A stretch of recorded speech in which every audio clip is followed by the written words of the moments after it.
Assalamualaikum. Today we're going to shortly review the different concepts as far as the particulate nature of matter is concerned. First of all, the question is, what are particles? What is mass? What is matter? And what are the different forms in which the matter can exist? First of all, let's look at the word matter. Matter is basically anything that occupies some space and has some mass. Remember these 2 points always. It needs to have some mass and it needs to occupy some space in order to be considered as a form of matter. Now if you look at this heading, it says particulate nature of matter. When there is anything in this universe which has mass and occupies some space, it has a nature which is made of particles, and these particles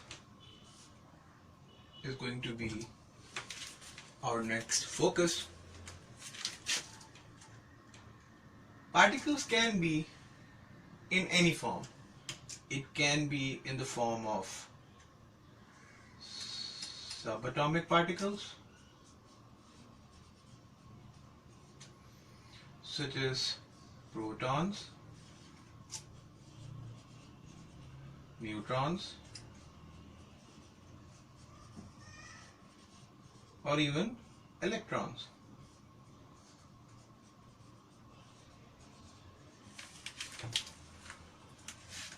But remember that these particles can be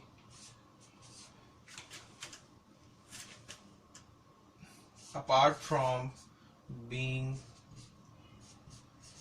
subatomic, they can be something which can be seen, such as what you typically see around you, something called dust, as specks of dust.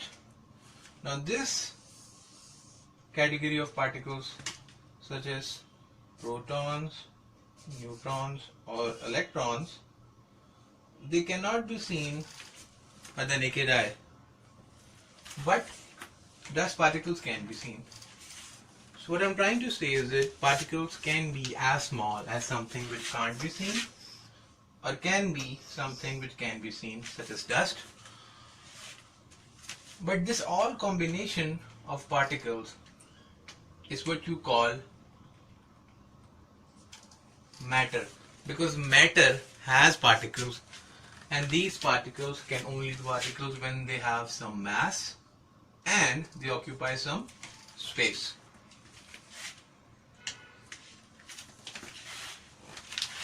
Now let's look at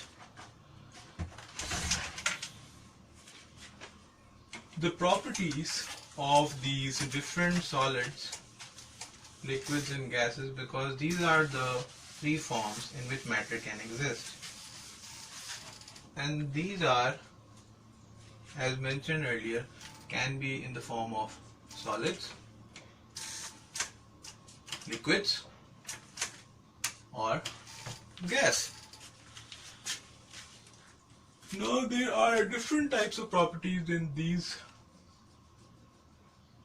different forms of matter can have, like in terms of structure, the packaging of particles, how they are arranged, how they move, what is their shape going in solid, liquids, or gas? Is the shape going to be a fixed shape? Is the volume going to be a fixed one, or can it be compressed or not? Different forms of matter have different properties. First of all, let's look at the structure. Now the structure, if you look at this diagram, in a solid, the structure of these particles is something like this.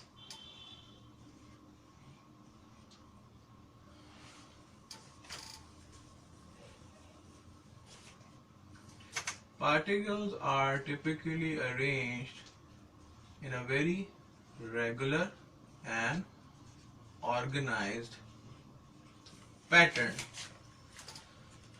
whereas in liquids, in solids the particles are held very closely to each other, but in liquids the particles are not that close. They are close, but they are not that close. And you can always see that the arrangement is not as organized, as close as in the form of solids. But in the gas state, the particles are far apart from each other. You can clearly see the difference. Here they are regularly arranged. Here they are regular, but not as regular as in solids. But the particles in a gaseous form are very irregular. They are far apart. They are not close at all. Now if you look at how the packing of particles is in the form of solids. In solids,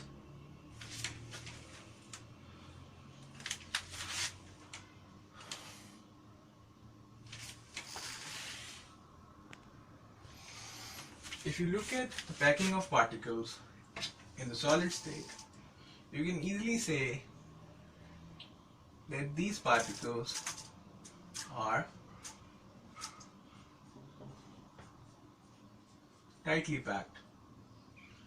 Then, apart from being tightly packed together, you can see there is an order of arrangement. So they are arranged orderly.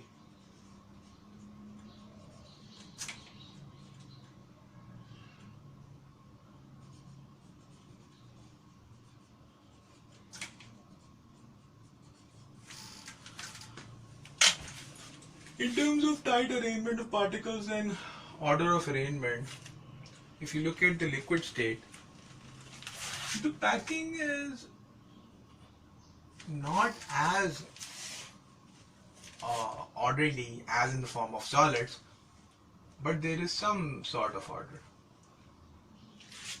On the other hand, there is no proper regular arrangement of liquids in terms of packing of particles. And then if you look at the gas form,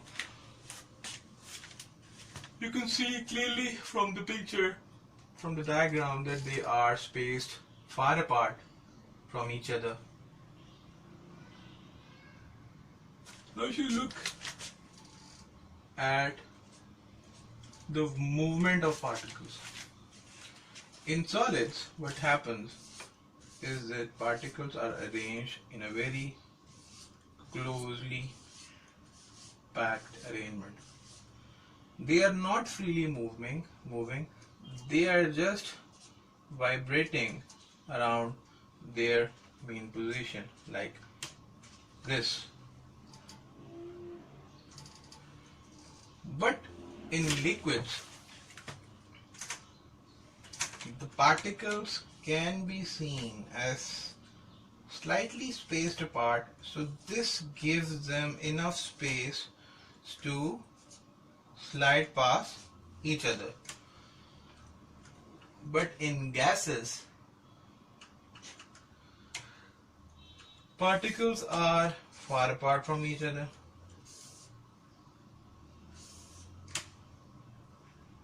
There is a lot of space between the particles, which gives them enough area to move freely. So the movement, as far as the comparison is concerned in terms of movement, there is solid, liquid, gas. So the movement is highest in the gaseous form because there is a lot of space, and the movement is slightly lower, is far lower actually, in the liquid state. So there are only two arrows here. And in solids, the movement is far less. Basically, they are just vibrating. In solids, the particles are just vibrating around their mean positions. Now, if you look at the volume in terms of their movement in different forms, as you can see that solids have a fixed structure, they have a closely packing of particles, so they have a fixed shape and they have a fixed volume.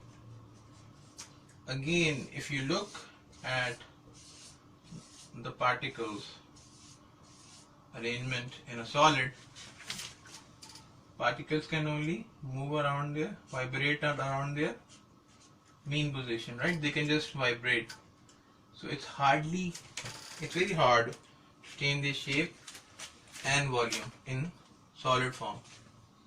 So it's a fixed shape and a fixed volume. So therefore, if the volume is fixed, the particles cannot be easily compressed in a solid form.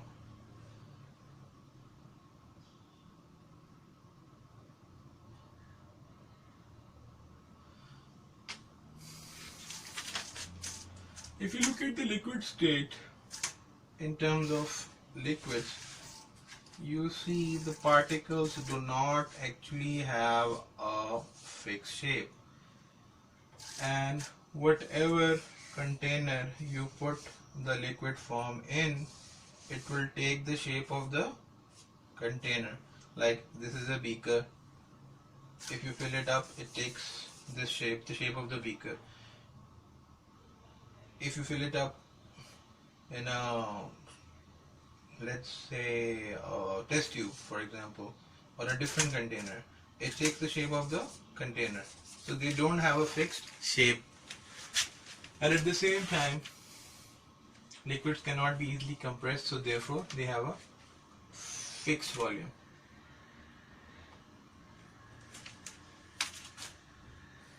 But as far as gases are concerned, there is no fixed shape, there is no fixed volume. Gases are easily compressed. Okay?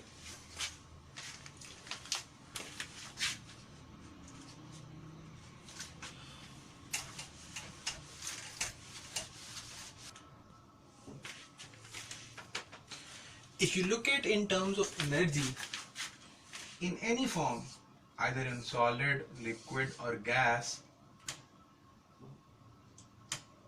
there is some energy present always. In solid, let's say the energy is E. So in terms of energy, solids have less energy than that present in liquids, and liquids have less energy than that present in gas form. Due to this difference of energy, the particles cannot overcome the force of attraction in between them. Remember, I told you that between any consecutive particles, there is always some force of attraction. This force of attraction basically does not allow the particles to move far apart from each other. The more energy any particle would have, the greater the chance there would be that they would be able to move far apart from each other. In gases, the energy level is the highest.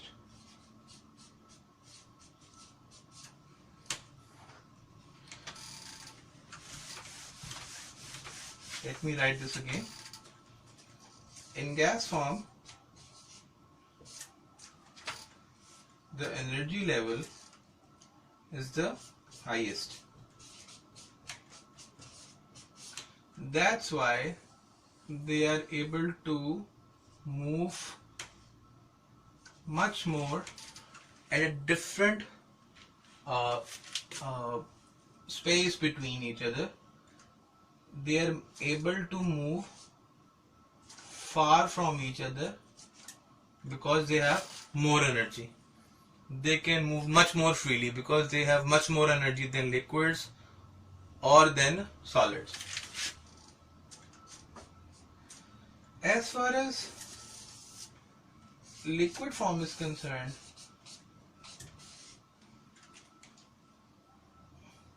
the energy level in liquids is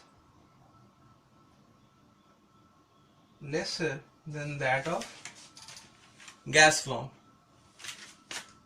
So in liquids, the particles do have some sort of irregular arrangement, but they are not that far apart from each other as compared to when they are in gas form. And then if you look at solid form, the particles are held tightly close to each other because they don't have the amount of energy which is required to overcome the force of attraction between the consecutive particles. So they can just only vibrate. So this basically is the basic concept given in the kinetic theory of particles in terms of movement, in terms of different speed, in terms of different forms of matter. Form, liquid form, and then they have gas form. The kinetic theory first of all says that the particles are too small. There is some sort of space between the particles. In solids, the space is very little. The particles can only vibrate around their mean position. In liquids, the space is much more, whereas in gases, the space, there's a lot of space. Okay?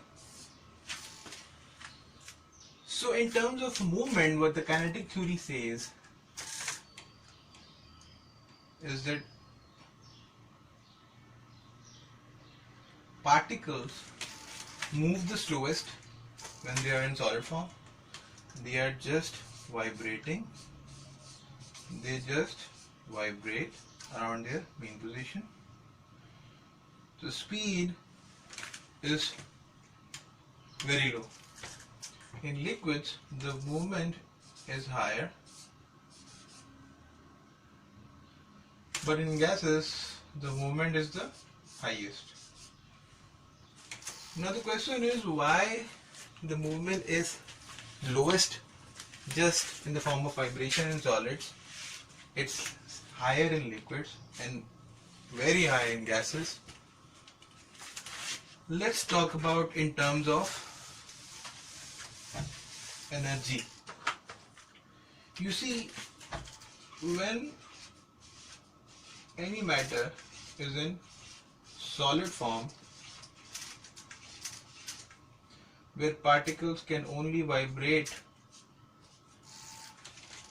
around their mean positions, they do not have enough energy. You see, between any arrangement of particles, there is a force. Let's say this force is F, and F is force of attraction.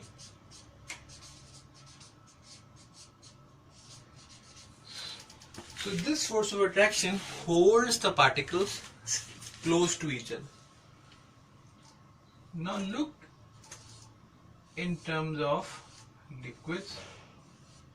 The liquids have much more space between them, because what happens is that in terms of The energy of particles in liquids is greater than that in solids. This basically means is that they are able to move at a much higher speed. If you remember, I told you earlier that in solids the particles are just vibrating around their mean positions. They are not going anywhere, just vibrating in their fixed positions. In liquids, they are moving apart. They can move much at a higher speed, far apart as compared to solids. But whereas in gases, the speed is much more greater than that in liquids. So basically, in terms of kinetics, which has to do with movement, the movement is much higher in gas form, much lower than that of gas form in liquid form, and in the solid form they're just vibrating, so the movement is the lowest.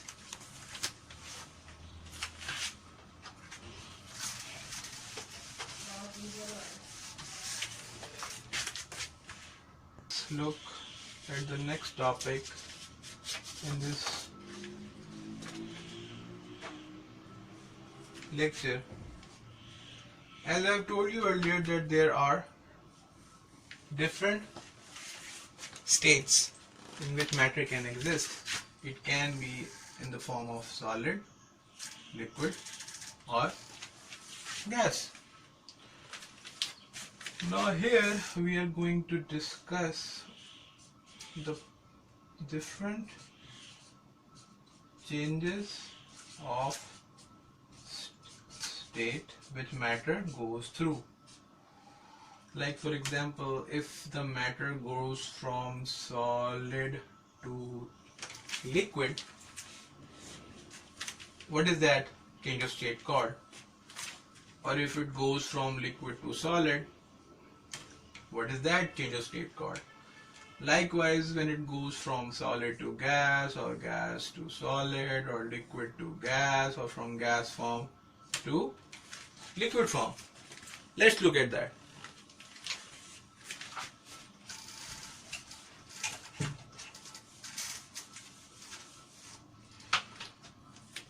When there is a change of state, when the matter goes from solid form to liquid form, let's look at that. Let's call it A. It goes from solid to liquid.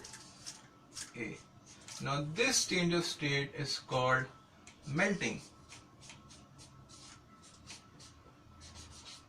You must have seen in your life that when you have, let's say, ice, and when you leave it anywhere in the open, it starts to go from the solid form to the liquid form. It goes from ice to its water. Ice is the solid form of water, whereas in liquid form, there is a change of state. Now this process of going from solid to liquid is called melting. What happens is that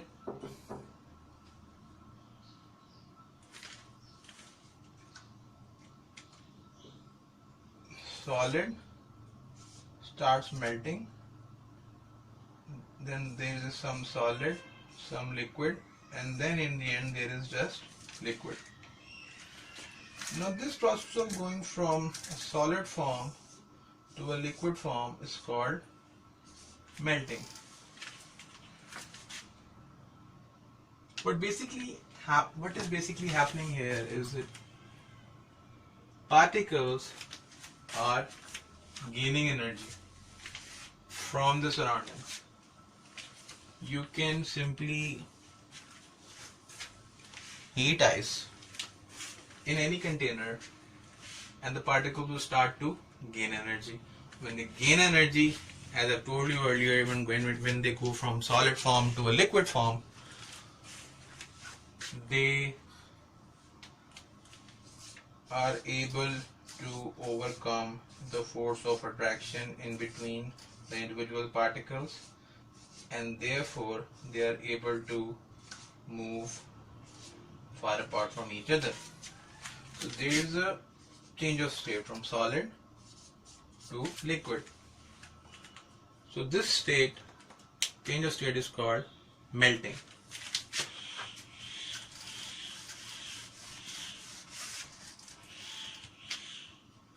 Now if you go from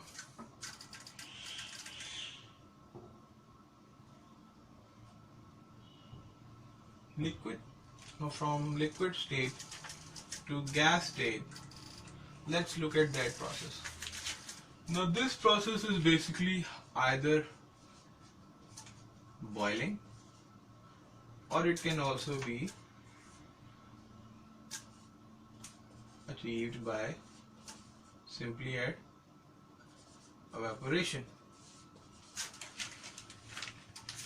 Now when you heat a solid, it becomes a liquid, right? This is a solid form. In liquid form, the particles are slightly far apart from each other. But when you go from a liquid to a gaseous state, the particles gain enough energy to move far apart from each other. So this process is called B, boiling. Let's say this is boiling, B. Let's say this is B.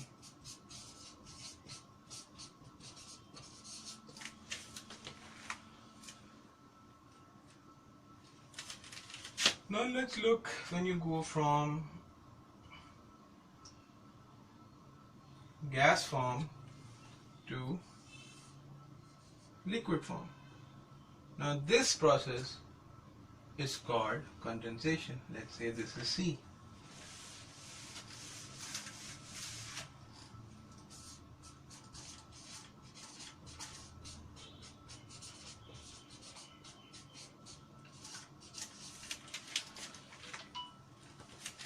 Now in condensation, what happens is that in a gas form, you are going from gas form to liquid form. The particles are far apart from each other by moving freely at much higher speeds, and when they go from gas form to liquid form, what happens is that they lose energy. When they lose energy, they come far closer to each other, because we are then not able to overcome the force of attraction in between the particles because they have lost energy. This process is called condensation.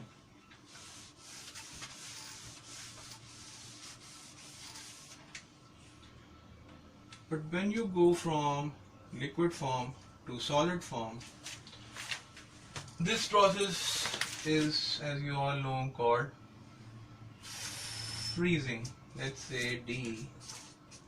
It is D, and D is freezing. Particles in a liquid, as shown here,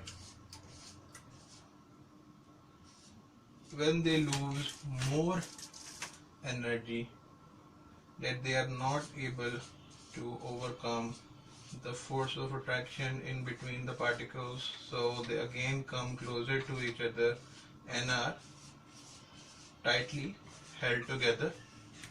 So they are going from gas form to solid form. Okay.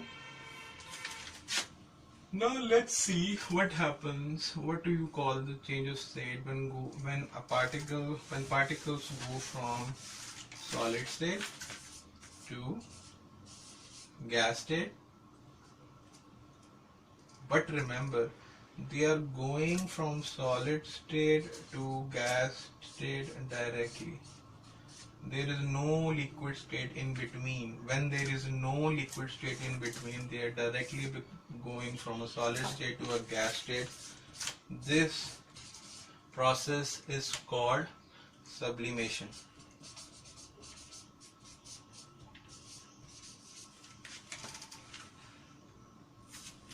Okay, let's say sublimation is E.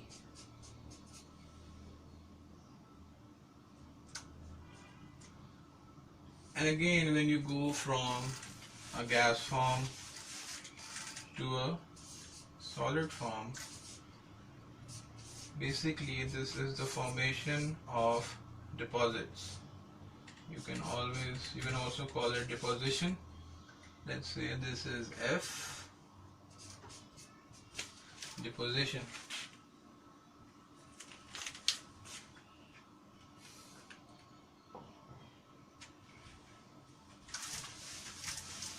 You just need to remember what are these